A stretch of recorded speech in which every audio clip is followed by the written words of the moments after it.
The American Spirit, Who We Are and What We Stand For by David McCullough. Knowledge of history informs people about the past and offers lessons for the present. History concerns more than nations, politics or war.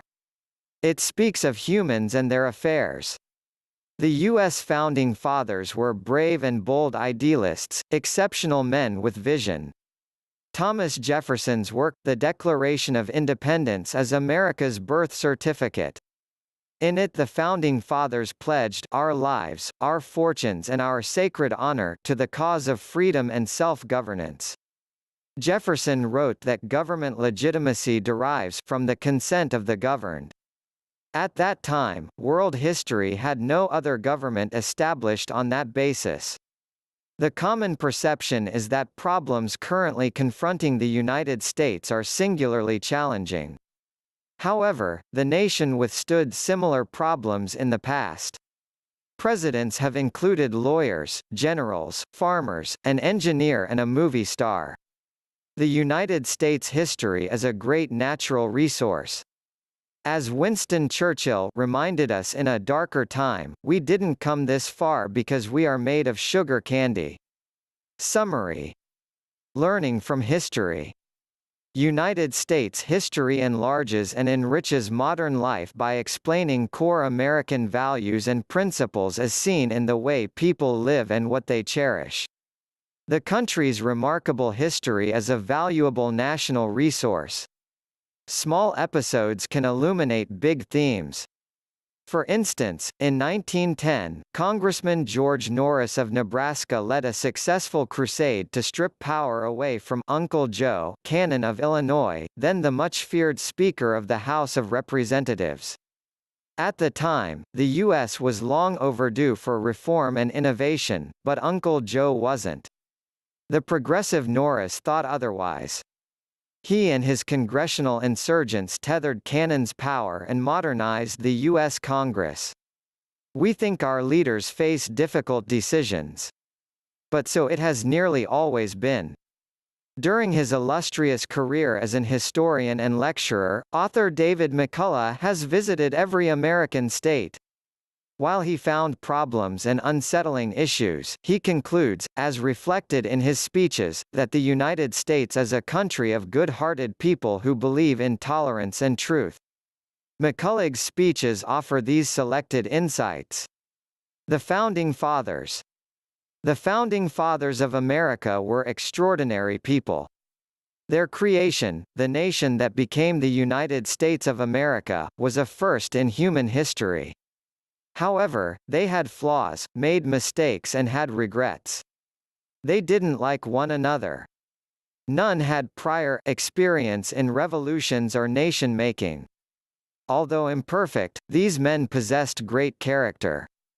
They rose to the occasion and put everything, including their lives, on the line. In the Declaration of Independence, they pledged our lives, our fortunes and our sacred honor to the cause of freedom and self-governance. The more one learns of that founding generation of Americans, the real flesh and blood human beings, not the myths, the larger they become. There never was a golden time past of smooth sailing only. The First Continental Congress was held in 1774 in Carpenter's Hall, an elegant, small building 50 by 50 feet square. In Carpenter's Court in Philadelphia. It was a gathering of American patriots. John Adams saw this assemblage of 56 delegates as one of the greatest conclaves of the greatest minds of all time. He noted that they were remarkably loquacious and loved to debate. John Adams. In 1778, while America's Revolutionary War raged, John Adams, who would become the second President of the United States, and his 11-year-old son, John Quincy Adams, who would become the sixth, embarked on a secret voyage from Boston to Europe. This was a lengthy ocean expedition in the dead of winter, a season when sensible people did not set out to sea. Enemy cruisers prowled the American coast, waiting to pounce on U.S. ships. The elder Adams's mission was to secure assistance from France in the colony's war against England. Adams was no diplomat, and he didn't speak French. The colonies desperately needed financial assistance, so Adams braved the winter ocean journey and won essential loans in support of the revolution. Adams later was among those who signed the Treaty of Paris, ending the war between the Americans and the English. The freedoms we enjoy, the institutions that we take for granted, are the work of others who went before us. John Adams moved into the new, but not complete, official domicile for U.S. presidents, the White House, on November 1, 1800. At the time, Washington, D.C., wasn't even a city, though a couple of hotels and stores stood nearby.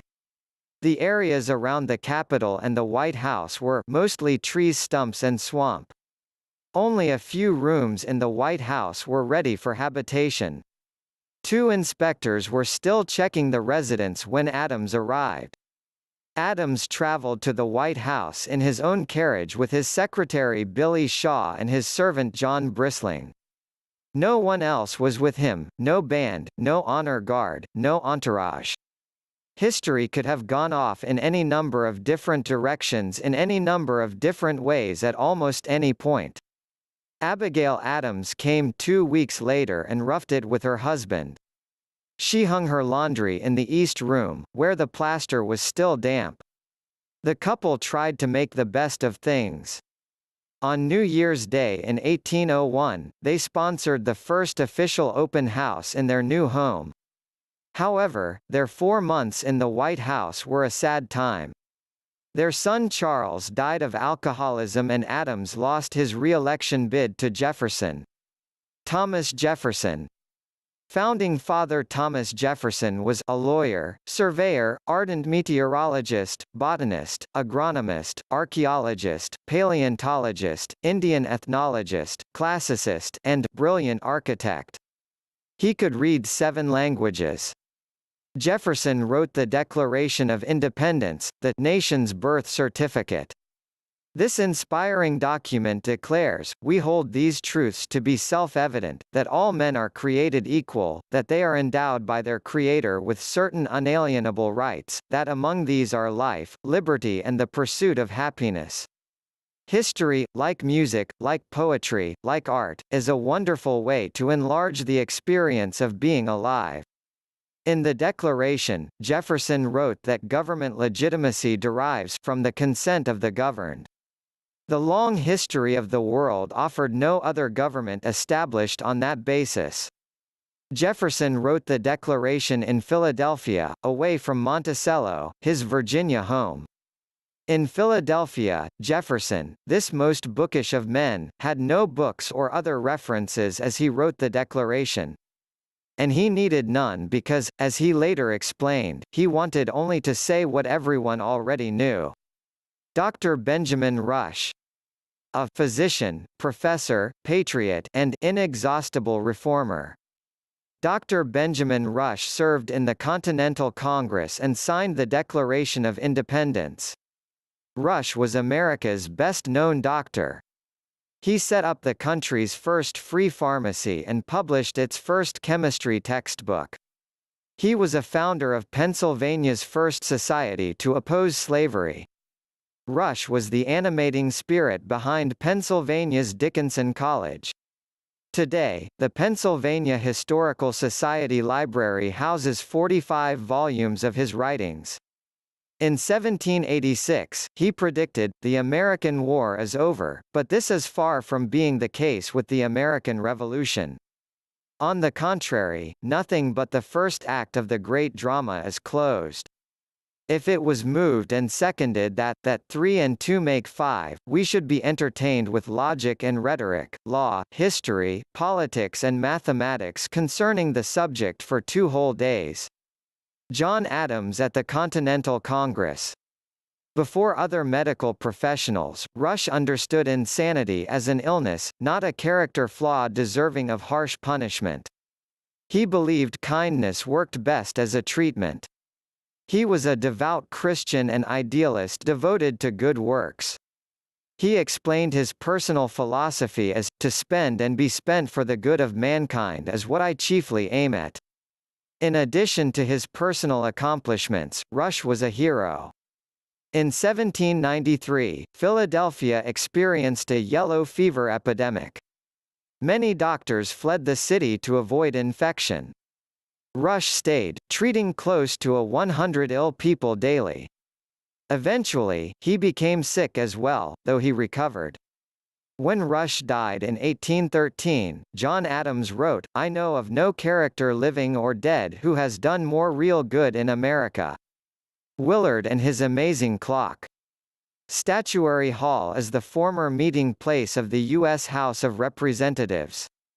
One statue in the hall depicts Clio, the muse of history, riding in her winged car of history, created by Italian sculptor Carlo Franzoni.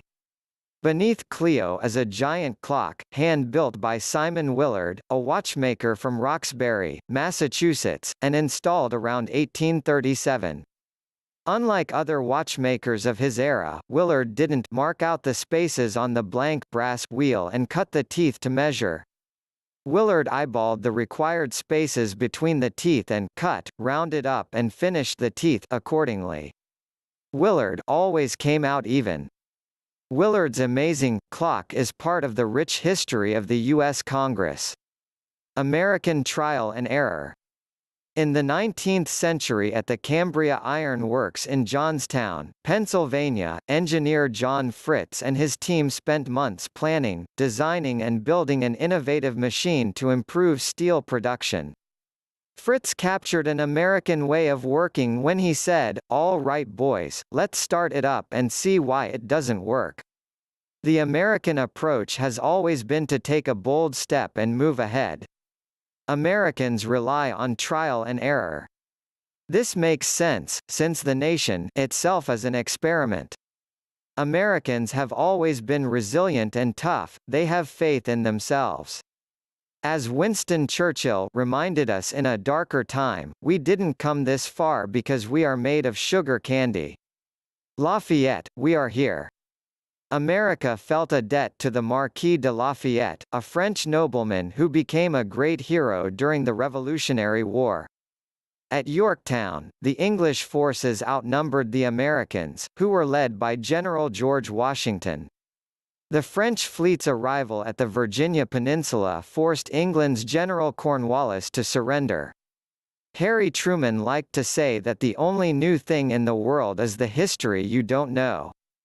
Most people think it was General Black Jack Pershing who said, "Lafayette, we are here," when American military forces landed in France to fight the Germans during World War I. Colonel Charles Stanton actually spoke this famous line at a ceremony at Lafayette's grave. Upward of 2 million American soldiers fought on France's side during World War I. During World War II, 790,000 Americans served in France. Notable members of Congress, Reverend Manasseh Cutler.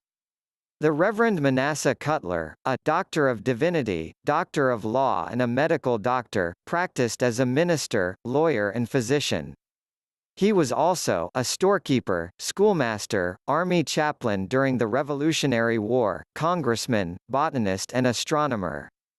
In 1787, Cutler founded Ohio University in Athens, Ohio, the first university west of the Alleghenies. His most significant achievement was promoting the Northwest Ordinance of 1787, which resulted in the eventual establishment of Ohio, Indiana, Illinois, Michigan and Wisconsin. As of 2017, the gross national product of these 5 states is more than that of France or the United Kingdom. Abolitionist Charles Sumner. Charles Sumner traveled across the Atlantic to France to study at the Sorbonne. There, he observed that everyone treated black students the same as they treated white students. In France, skin color didn't seem to make any difference. In the 19th century, most African Americans in the United States were slaves. As a senator from Massachusetts before and after the Civil War, Sumner was a strident abolitionist, regularly speaking out against slavery. In 1856, Preston Brooks, a South Carolina congressman, tried to kill Sumner by beating him with a cane. Sumner survived. Today, his statue stands in the Boston Public Garden. Courageous Margaret Chase Smith. In 1950, Margaret Chase Smith, the freshman senator from Maine, showed admirable courage when she had the backbone to stand first against Senator Joseph McCarthy, the notorious red baiter from Wisconsin. No one else in the Senate demonstrated the same bravery. On the floor of the Senate, Smith declared, "I speak as a Republican. I speak as a woman. I speak as a United States Senator. I speak as an American. I don't want to see the Republican Party ride to political victory on the four horsemen of calumny, fear, ignorance, bigotry and smear." Presidential stories. American presidents have been lawyers, generals, farmers, a world-famous engineer, a university president and a movie star. At 6 feet 4 inches, Abraham Lincoln was the tallest U.S. president. At 5 feet 4 inches, James Madison was the shortest. He weighed only 100 pounds. At 332 pounds, William Howard Taft was more than 3 times as heavy. Taft, the 27th president, was so big that workmen had to install a mammoth bathtub in the White House to accommodate him. A vintage photograph shows 3 White House workmen sitting together, with room to spare, in the huge tub.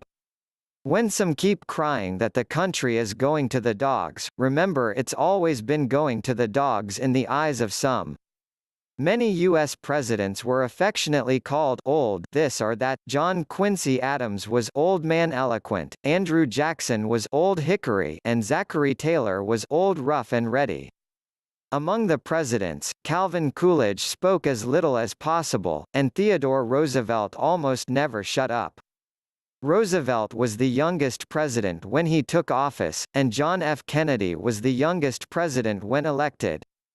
We are still the strongest, most productive, wealthiest, the most creative, the most ingenious, the most generous nation in the world, with the greatest freedoms of any nation. Author David McCullough in a speech after the September 11, 2001, terrorist attacks.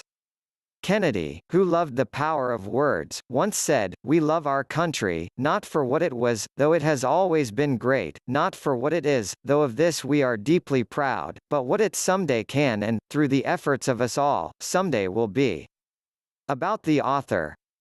Acclaimed historian David McCullough won Pulitzer Prizes for Truman and for John Adams and National Book Awards for The Path Between the Seas and Mornings on Horseback.